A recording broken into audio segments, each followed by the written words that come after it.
weighing in at just over 4 ounces, measuring at 121 millimeters by 36 millimeters, and flexing a 4K resolution camera with 60 frames per second, this little small piece of hardware should definitely not be overlooked.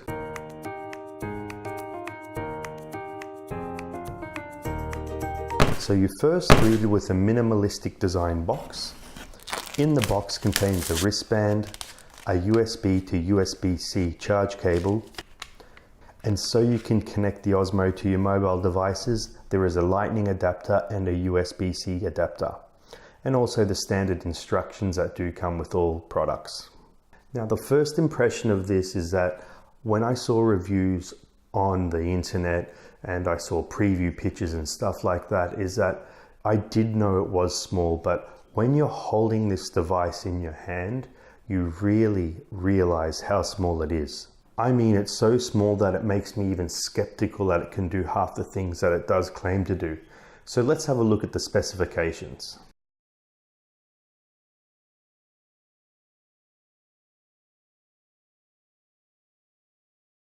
Now, first of all, there's 3 options on how to use this Osmo Pocket. The first option is the standalone option, where I can hold it in my hand, I can simply press a button, and then it's all booted up and calibrated. As you can see, that has booted itself up within 5 seconds. Now, once it's on, you can go ahead using it in standalone mode. Now, the second option is obviously connecting it to your mobile phone, which is very simple with the adapter. It fits quite flush on the side of a mobile phone, and because it's small, it's not very cumbersome and very bulky. And yet the DJI Mimo app that you install is amazing, and it gives you a lot of advanced features. And the final way to use it that does require an accessory is the Bluetooth mode. So you need to get an accessory that enables Bluetooth and connects to your Bluetooth enabled mobile device. Now, the great thing is that you'll be able to operate the DJI Mimo app from a distance because you've got Bluetooth enabled. So they're the 3 main ways that you can use the DJI Osmo Pocket. Now, from what I've narrowed down is I've seen 4 main type of camera features that the users will use. And those 4 main features are, the first is object tracking mode, which is nothing new to the DJI range of Osmos. What it does is it'll lock onto an object, so when you do follow it, it'll make sure that it is centered in the screen and it'll keep it smoothly locked in the middle. Now, the great thing is that when it does lock onto an object, it stays on. Unlike the previous DJI Osmo Mobile and the DJI Osmo, it would lock on for a bit and then for some reason it would just unlock and lose all tracking, which was so frustrating, and it would happen so much. From what I've used, it has worked all times and it has stayed locked on. I only have used it for a few days, but so far so good, and it's so reassuring that DJI has actually perfected this. The second is face tracking, and once again they've really done well with this, and it stays locked on. And the great thing is that it's got a good selfie mode where it's fast when you activate the selfie mode. And one great feature with face tracking mode is that you've got this off-center type of lock-on mode, which means that person doesn't have to be dead center, and when it is off-center, it'll continue to lock and hold that position, which is great for when you're wanting further scenery in the background. So I really feel that vloggers will utilize this and really appreciate this feature. And the third feature is motion time-lapse, which isn't new to any type of Osmo or DJI product. However, I really find that the motion time-lapse works well at night as well. And also, when it comes to anything on a mechanical gimbal, it'll always provide a good quality motion time-lapse. And finally, panorama mode. Usually I never get excited about this. They're nothing new to devices. Almost every mobile have it nowadays, and almost every type of other camera device does. But the great thing about it is that the 2 modes, which is 3x3, and the normal panorama mode is totally automated. So when it does take those photos, there's no human error at all, and it takes that job away of holding it for ages. Another little feature that I really like is an FPV mode, which is a first-person viewing mode. And what I mean by that is that when you turn it on and use it, you'll see that if you turn the actual Osmo, in FPV mode, it will actually turn with the way you're turning, however, keep it smooth. So What it can do is you can take things from a different angle and move things around, yet also keep that smoothness that the gimbal has to offer. So I believe a lot of creatives, a lot of vloggers, anybody will really use this. And of course, the photos and video have a great depth of field view, and I think it's really improved from previous editions.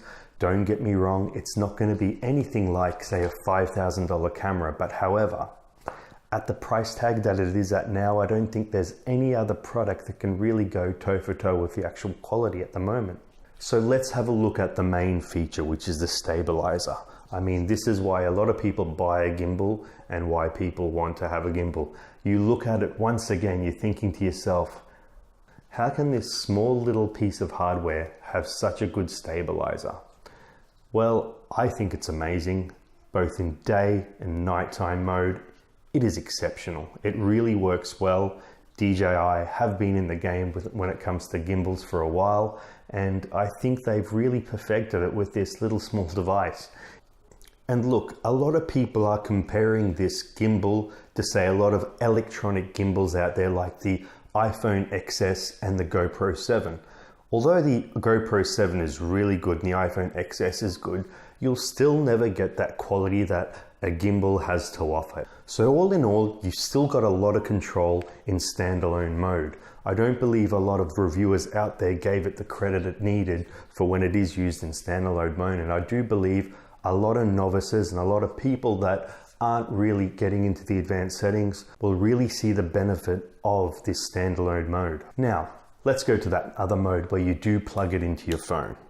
As most people have noted, it is very good once it's attached to that app. Not only that, but you've also got the benefit of using your smartphone, and you can put an angled grid and a normal grid on, which obviously will try and maximize any type of symmetry you're trying to achieve. So all in all, when it comes to such a small device, this does pack a punch when it comes to videography. I believe you're going to see a spectrum of novice users to vloggers to even commercial users, say wedding photographers and stuff like that, which is amazing because previously when it came to DJI and gimbals, it was more aimed at the vlogger to commercial market. Now this device really covers a whole spectrum of user because it's user-friendly. And yes, you've got all these technical advances, but the biggest thing people will notice, whether you've never used one before or you have used an Osmo before, is how easy it is to use. There is no exaggeration when they call it a pocket. You can literally put this in your pocket, pull it out and calibrate. With the previous DJI Osmo Mobile and the DJI Osmo, you had to lug around a case, and then you had to take it out of your case, which was probably even in a backpack. And then once it's all calibrated, which would take minutes, then eventually you could start taking the shot. If you do this over, say, 10 to 15 times a day when you're on a holiday or you're on doing a scene somewhere, it is something that is very annoying. So that whole convenience factor, I think, outweighs any type of technical factor, and DJI have really addressed that. So that's my take on it. I really think it's a great device. The current price tag is a bit more than, say, the Osmo Mobile that is out there. However, when you do look at that whole convenience factor, it definitely is worth that extra amount of dollars because you will use it more when it is more convenient. It's as simple as that. And this is literally so convenient. As I said before, it works within seconds. So I can't stress how much of an important factor when you're using any type of mobile video device out there. So that's it for me. I hope you enjoyed this review. Please like, please subscribe, and I'll be giving you the latest tech updates as they come out.